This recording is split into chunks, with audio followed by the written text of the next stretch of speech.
So today we're going to cover some simple use of tables within Excel. Obviously Excel is set up like a table, but you can actually make a proper table within Excel. So here we have a set of data. It is obviously in table format already, but I'm actually going to create a proper Excel table within this. So I just click anywhere in the data.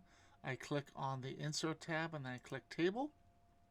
That will bring up this. I can select whether I want headers or not. And then usually it will do a pretty good job of making sure the entire set of data is set, and it's going to set up a table for that. So once that sets it up, there's a few things you can do. Obviously, most people like to look at the different styles, so there's a lot of different options there. Even beyond that, you can still make some changes if you don't like the style exactly. So if you want the color of the font to be different, whatever you might want.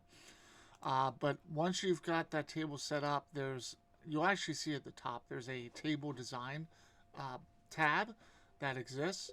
So the first thing is a table name. Most people don't need this, but it is important that if you are going to use this in other references, that you use something that makes sense. So you may want to call it the address table in this case. You've got different options, so you can summarize this with a pivot table with just a quick click, which is nice. You can also do some of the styling here. You can change and add your header row. You can turn that off and on. I'm not going to turn that off now. You can add a total row, which is nice. So there are no totals here, so it kind of doesn't matter. As a default, banded rows, so this is where each row is a different color.